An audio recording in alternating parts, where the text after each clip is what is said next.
Is Zimbabwe ready to move on without Mugabe?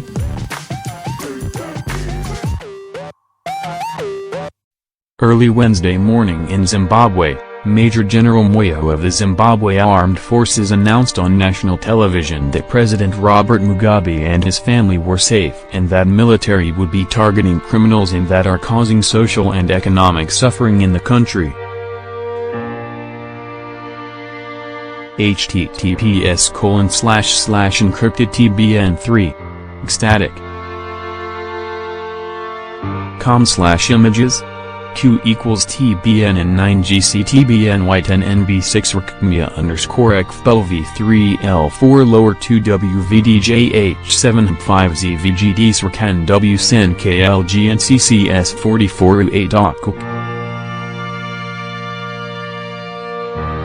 Moyo took pains to clarify that this was not a military takeover of government. The ruling ZANU-PF Party's Youth League later tweeted out its own reassurances. Coup or no coup?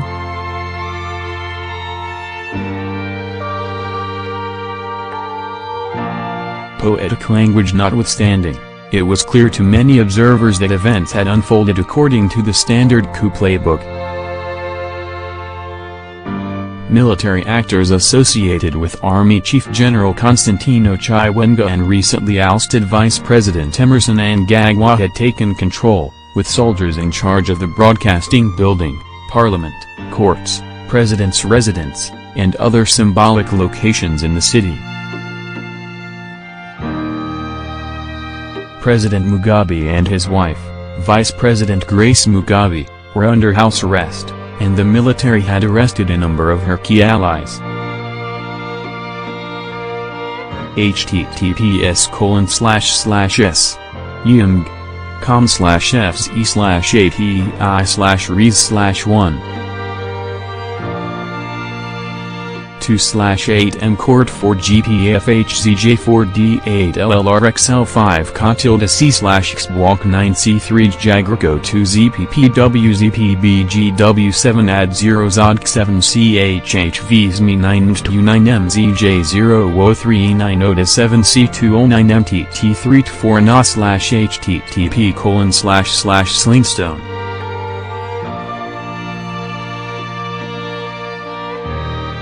Zenfs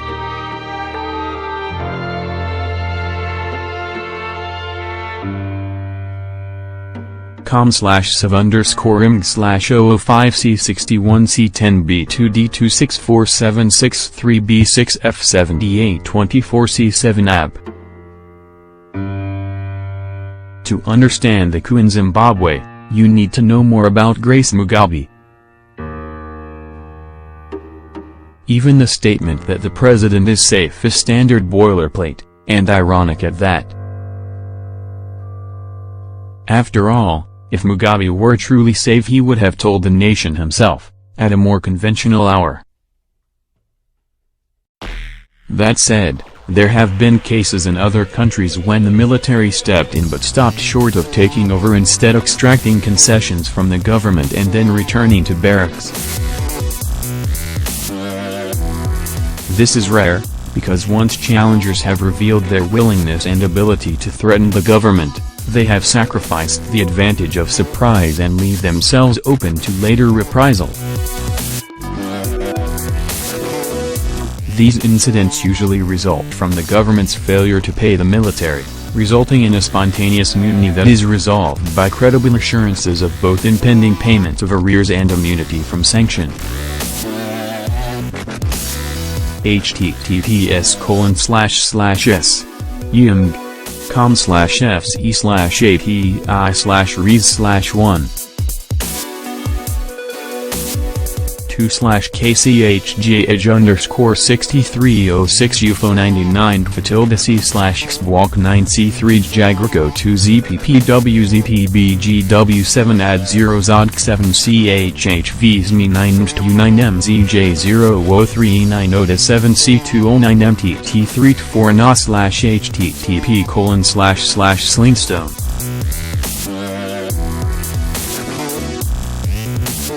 Zenfs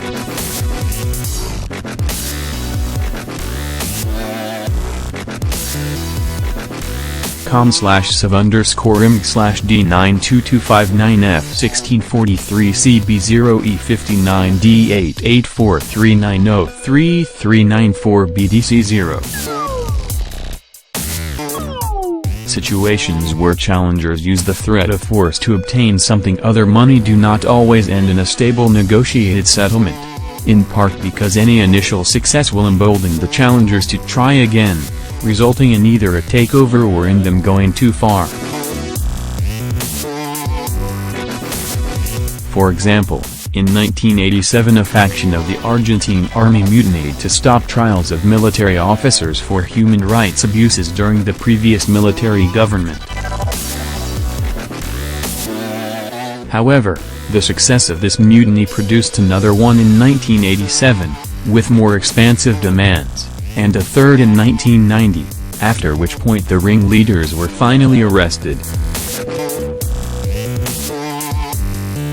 Here's what's happening in Zimbabwe.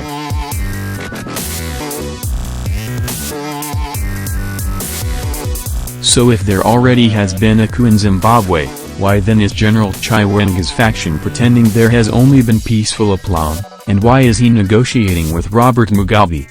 Why was Mugabe at liberty to deliver a speech at a university commencement? What leverage does Mugabe have?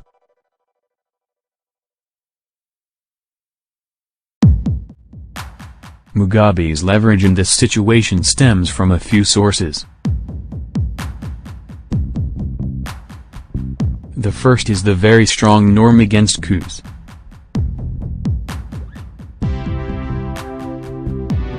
If the situation is perceived as a coup and not a bloodless correction, Zimbabwe might be denied economic aid from Western countries. And it might also be expelled from the African Union. Second, senior officers allegedly consulted with South Africa before intervening, and received the go-ahead as long as they could claim it was broadly constitutional and there was no risk of unrest spilling across the border. A third factor is that Zimbabweans support civilian rule and democracy by a substantial margin. A government produced by coup would have less support among the citizenry. Mugabe's leverage also stems from the historic respect for him among African leaders and his ability to bestow substantial legitimacy within the party to a successor he approves. What happens next could get tricky.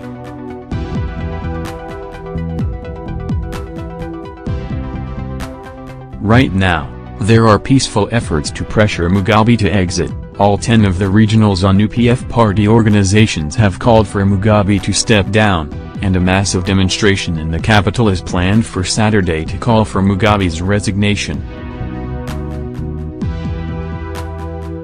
However, if Mugabe remains intransigent, it is likely that those in de facto control of the country will be willing to move on without him.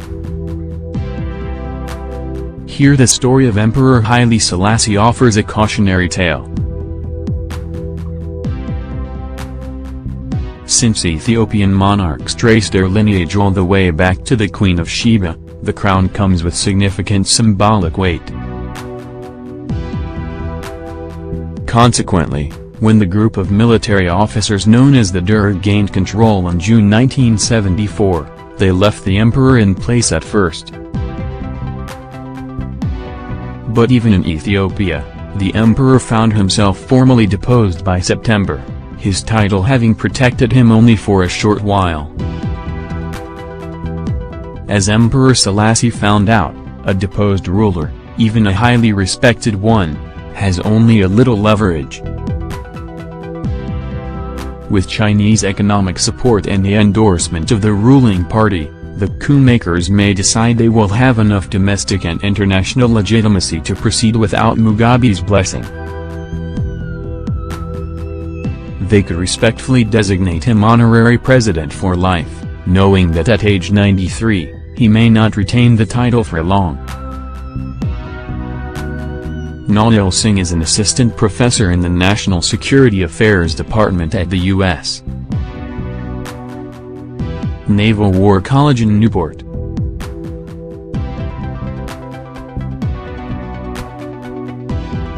The opinions expressed are his own, and not those of his employer. He is the author of Seizing Power: The Strategic Logic of Military Coups.